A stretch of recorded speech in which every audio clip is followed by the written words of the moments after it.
Good afternoon, everyone. Doug Anderson, Manager of Operating Budgets and Analysis at the RTA. I also lead the 10-year financial plan technical working group within the broader strategic plan effort. A 10-year financial plan is a required component of the RTA strategic plan, and this one may be our most important ever, meaning both the strategic plan and the 10-year plan. As budget manager, I ensure that RTA executes its budgetary duties as outlined in the RTA Act. We oversee the service board budget development in the fall and monitor the actual financial results against those budgets after they are adopted. Above all, the RTA Act requires balanced operating budgets. That is, projected revenues must meet or exceed projected expenses. We as a staff have been stating for 2 years now that a large budget imbalance is looming ahead after our $3.5 billion of federal relief funding is exhausted. This strategic plan process gives us the opportunity to quantify the expected shortfall and create some timely solutions to resolve it before it gets here. My group and your group are integral to that process, and I am here to brief you on what our transit system is up against in financial terms.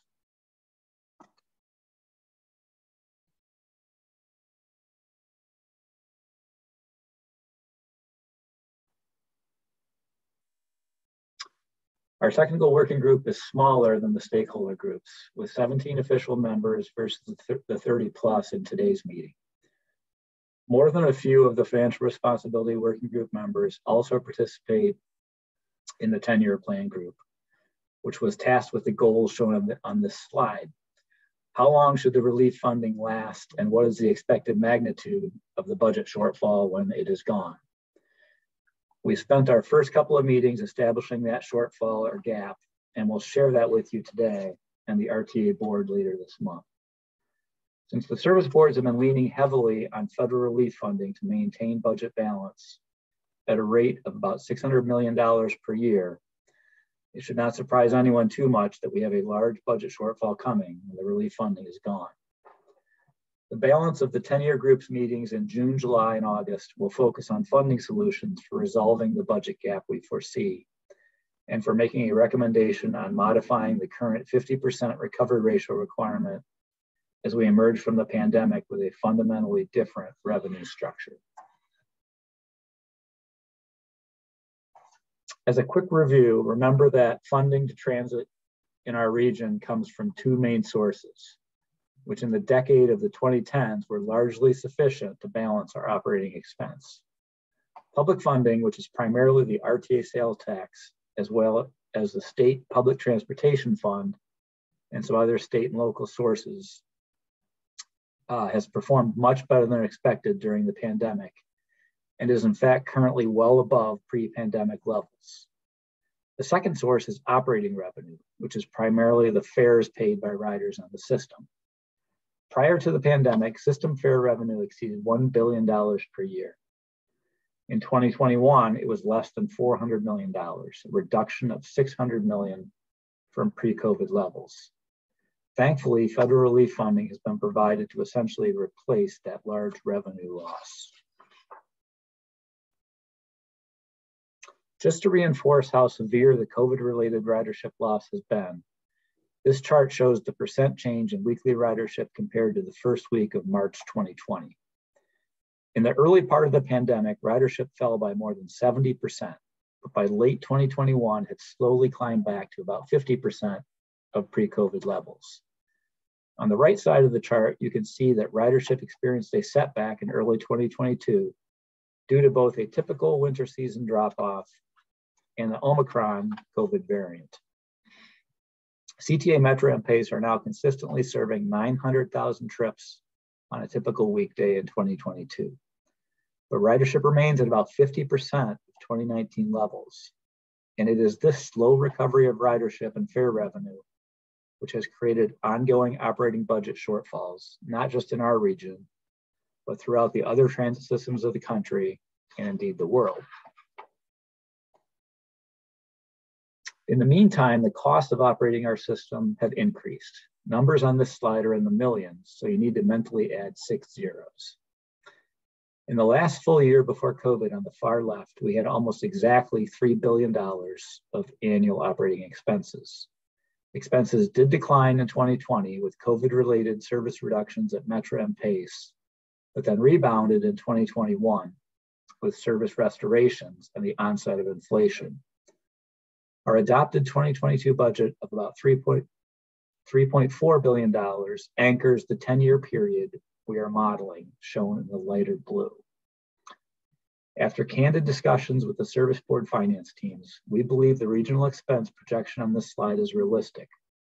It reflects essentially status quo service levels rather than any service expansions. The assumed growth of 3.9% per year is higher than we experienced over the previous decade. In the near term, inflation is certainly going to be a challenge. A couple of interesting observations about the regional expense budget. Labor is the dominant expense category, comprising about 70% of 2022 expenses.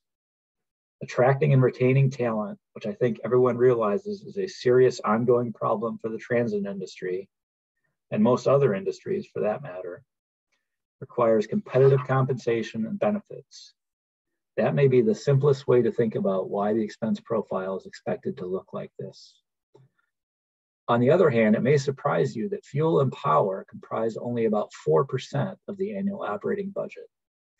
Certainly doesn't help that fuel prices are up, but the big expense driver is labor costs. This expense projection forms the basis for what we are calling the baseline scenario, our best guess at what the region's operating budget will look like if we just sort of continue on our current trajectory.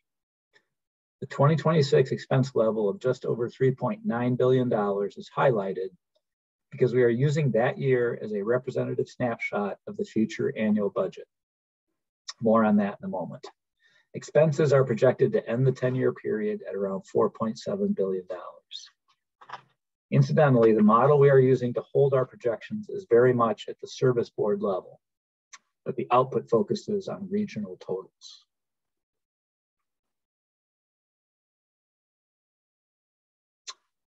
On top of that expense profile, we also discussed and debated revenue and funding assumptions with the service board finance and planning teams to round out the baseline scenario. We anticipate that ridership will recover more slowly than we would all like and will not regain pre-COVID levels during this 10-year planning horizon.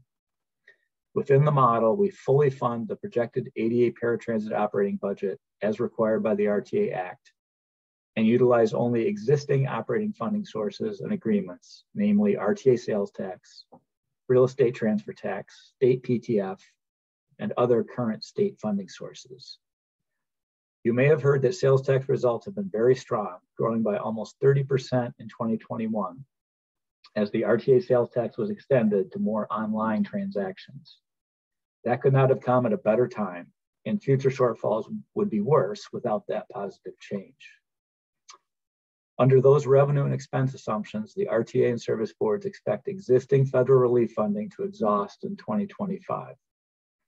Accordingly, we have focused on 2026 to define the future operating budget shortfall we are up against. Why use 2026? Well, it focuses on a single year to simplify communication.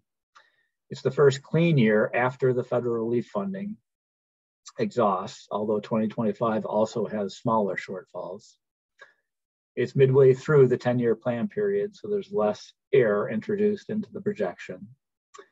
And it's far enough in the future to give us time to ask for and achieve the legislative action which will likely be required. And now for the important part.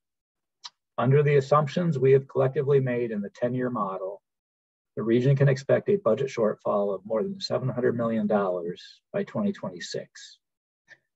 We expect ridership to be close to 70% of pre-COVID levels at that time, and the combination of the resulting fare revenue and sales tax funding will simply not be enough to support the transit system we would like to provide. For comparison, I've also shown the 2022 operating budget figures with lower revenue, funding, and expense, and a lower shortfall which can be made whole with federal relief funding. In summary, by 2026, we are expecting about $3.2 billion of revenue, fares and funding, to support a projected expense level of $3.9 billion.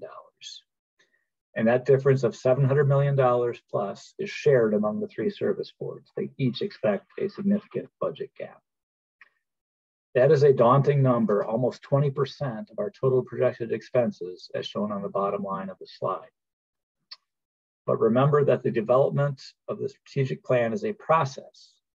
And although this is our best guess at the future budget gap at this moment in time, it will change as we move forward and learn more about the recovery.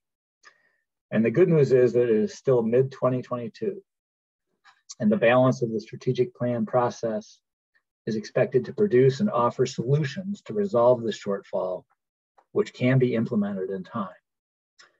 You are a part of that process, which will require some new and creative ideas. We'll come back to this slide before I close.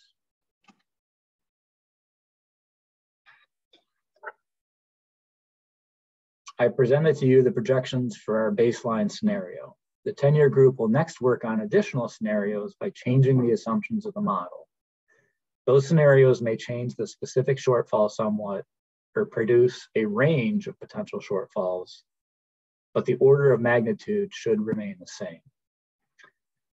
Therefore, both of our groups must think hard about ways to resolve the shortfall I've shared with you. In the 10-year group, we will begin to compile a list of funding ideas, from expansion of existing funding to totally new sources. In addition to funding, initiatives to stimulate ridership return are also a very important avenue for exploration. Thanks for your time, and I'd like to close by saying that I look forward to hearing the ideas which come out of this group's work. I'll now jump back to the summary slide, open it up for questions on any of our assumptions.